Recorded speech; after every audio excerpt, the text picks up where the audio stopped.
हम सभी के माता पिता होते हैं। प्रत्येक मनुष्य के कोई ना कोई माता पिता तो होते ही हैं। तो फिर भगवान के भी माता पिता होंगे। तो भगवान के माता पिता कौन हैं?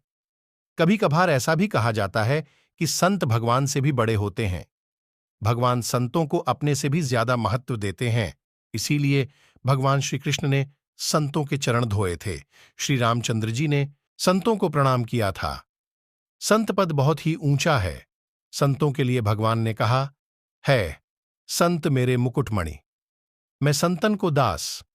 ब्रह्मा, विष्णु और महेश के संबंध में हिंदू मानस पटल पर भ्रम की स्थिति है।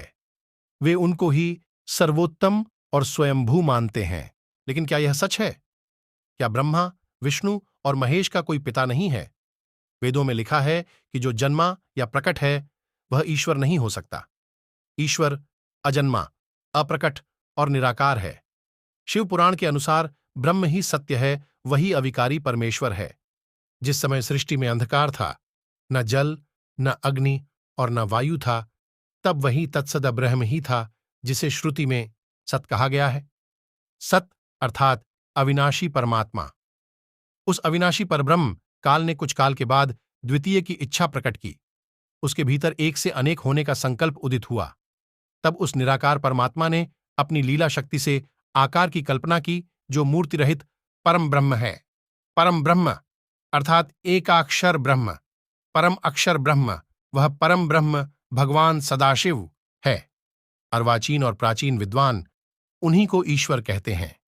एकांकी रहकर स्वेच्छा से सभी ओर विहार करने वाले उस सदाशिव ने अपने विग्रह शरीर से शक्ति की सृष्टि की, जो उनके अपने श्रीअंग से कभी अलग होने वाली नहीं थी।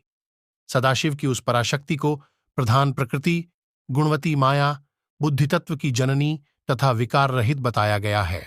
वह शक्ति अंबिका, पार्वती या सती नहीं कही गई है। उसको प्रकृति, सर्वेश्वरी, त्रिदेव जननी, ब्रह्मा, विष्णु और महेश की माता, नित्या और मूल कारण भी कहते हैं। सदाशिव द्वारा प्रकट की गई उस शक्ति की 8 भुजाएं हैं। पराशक्ति जगत जननी वह देवी नाना प्रकार की गतियों से संपन्न है और अनेक प्रकार के अस्त्र शक्ति धारण करती है। उस काल रूपी ब्रह्म सदाशिव ने एक ही समय शक्ति के साथ शिवलोक नामक क्षेत्र का निर्माण किया था। उस उत्तम क्षेत्र को काशी कहते हैं। वह मोक्ष का स्थान है।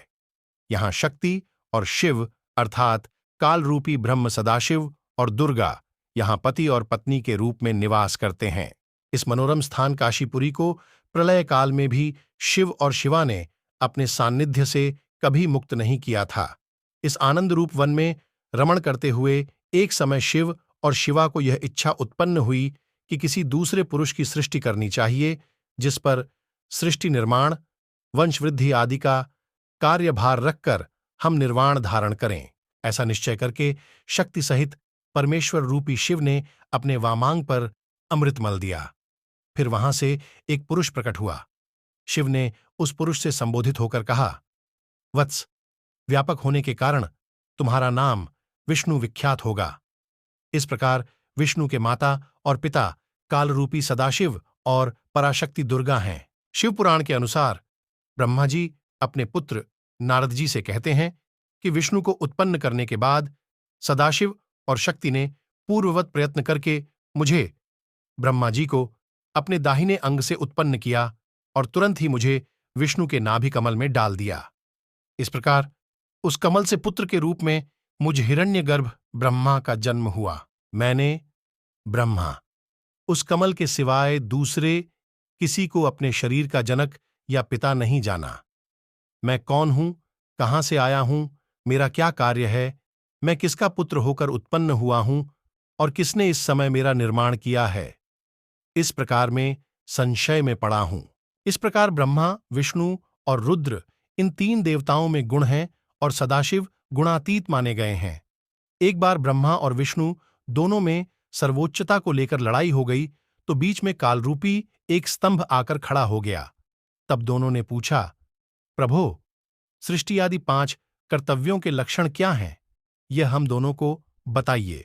तब ज्योतिर्लिंग रूप काल ने कहा, पुत्रो, तुम दोनों ने तपस्या करके मुझसे सृष्टि, जन्म और स्थिति, पालन नामक 2 कृत्य प्राप्त किए हैं।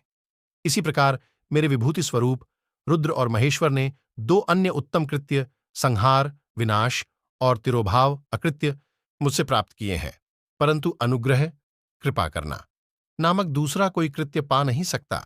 रुद्र और महेश्वर दोनों ही अपने कृत्य को भूले नहीं हैं, इसलिए मैंने उनके लिए अपनी समानता प्रदान की है। सदाशिव कहते हैं, ये रुद्र और महेश मेरे जैसे ही वाहन रखते हैं, मेरे जैसा ही वेश धरते हैं और मेरे जैसे ही इनके पास हथियार हैं। वे रूप, वेश, वाहन, आसन और कृत्य में मेरे ही समान हैं। कालरूपी सदाशिव कहते हैं कि मैंने पूर्व काल में अपने स्वरूपभूत मंत्र का उपदेश किया है, जो ओंकार के रूप में प्रसिद्ध है, क्योंकि सबसे पहले मेरे मुख से ओंकार अर्थात AUM प्रकट हुआ। ओंकार वाचक है, मैं वाच्य हूं और यह मंत्र मेरा स्वरूप ही है और यह मैं ही हूं। प्रतिदिन ओंकार का स्मरण करने से मेरा ही सदा स्मरण होता है। मेरे पश्चिमी मुख से आकार का, उत्तरवर्ती मुख से उकार का, दक्षिणवर्ती मुख से मक्कार का, पूर्ववर्ती मुख से विंदु का तथा मध्यवर्ती मुख से नाद का प्राकट्य हुआ। यह 5 अवयवों से युक्त पंचभूत ओंकार का विस्तार हुआ। अब यहां 7 आत्मा हो गईं। ब्रह्म, परमेश्वर से सदाशिव, सदाशिव से दुर्गा, सदाशिव दुर्गा से विष्णु, ब्रह्मा, रुद्र, महेश्वर। इससे यह सिद्ध हुआ कि ब्रह्मा, विष्णु, रुद्र और महेश के जन्मदाता कालरूपी सदाशिव और दुर्गा हैं। गीता प्रेस गोरखपुर द्वारा प्रकाशित देवी भागवत पुराण के पहले स्कंध में नारद जी से कहते हैं कि तुम जो पूछ रहे हो, ठीक यही प्रश्न मेरे पिताजी ब्रह्मा ने देवाधिदेव श्रीहरि विष्णु से, जो जगत के स्वामी हैं, से किया था।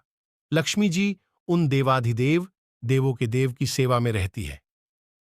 कौस्तुभ मणि से जो सुशोभित हैं, जो शंख, गदा और चक्र लिए हुए हैं और जिनकी 4 भुजाएं हैं, वे पीतांबर धारण करते हैं। वक्ष स्थल पर श्रीवत्स का चिन्ह चमकता रहता है।